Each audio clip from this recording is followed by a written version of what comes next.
We chose to speak the truth. We said what no one would. We took on the high and mighty, and we got banned.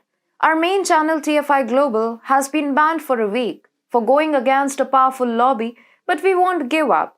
Download our app. Please download it now. We don't know when they'll ban us forever, so download the app. It's a request, and it's a clarion call for war. Hi and welcome to TFI Global Africa. I'm your host Vedika. Let's get into the video now. For long, EU kept undermining Africa's role in the fast-changing global political landscape.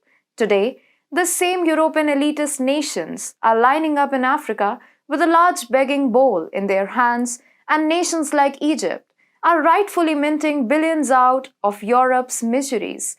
On one hand, there is rising gas demand in EU countries, energy prices are soaring, and there's chaos in the global energy market due to the Russia-Ukraine war.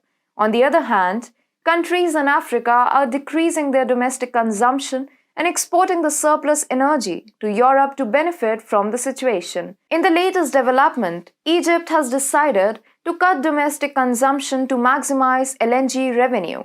The crisis in Europe has prompted Egypt to boost its LNG exports. The Egyptian government is implementing an electricity rationing strategy, as part of which Egypt's streets are poorly lit at night in recent weeks.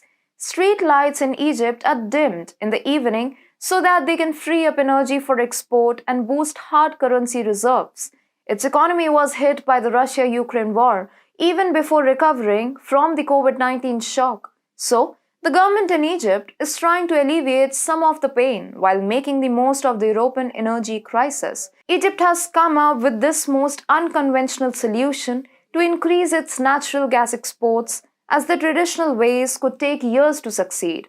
For example, discovering a new natural gas field needs investments of billions of dollars by international oil companies, while starting the production from an already discovered field takes years of hard work. Thus, the government decided to reduce consumption to export some of the natural gas used for electricity generation.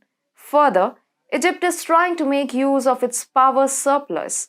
The total capacity produced by Egypt is about 59,200 megawatts, and the maximum consumption on the electrical network is about 33,000 megawatts, creating a surplus between 15,000 and 16,000 megawatts per day. Egypt also leads the Arab world in terms of operating wind and solar power, which reached a capacity of 3.5 gigawatts according to June report by the US-based non-governmental organization Global Energy Monitor.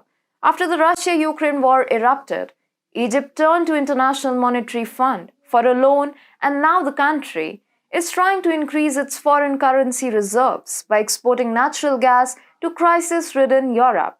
Inflation hit a 3-year high of 14.6% in July after Egypt devalued the pound, pushing up the price of imports and depleting forex reserves by $7.8 billion since February to $33.1 billion in July. Thus, Egypt's electricity rationing strategy seems to be the last resort to arrest this situation, from ramping up its natural gas capacity to cutting domestic consumption. Egypt is doing everything it can to boost its economy while making fortunes out of energy-hungry Europe. By making fortunes out of EU's energy woes, Egypt has set the bar high for all African nations. While the West and the institutions backed by it are arm-twisting African nations into giving up their oil and gas projects in the name of tackling climate change, Egypt has defied their diktats for shoring up its own economy. Africa must not give into the West's dictatorial green agenda. Instead, the continent needs to follow Cairo's suit to not only help Europe brave massive energy shortage, but also develop their economies in order to become self-reliant and independent of the West.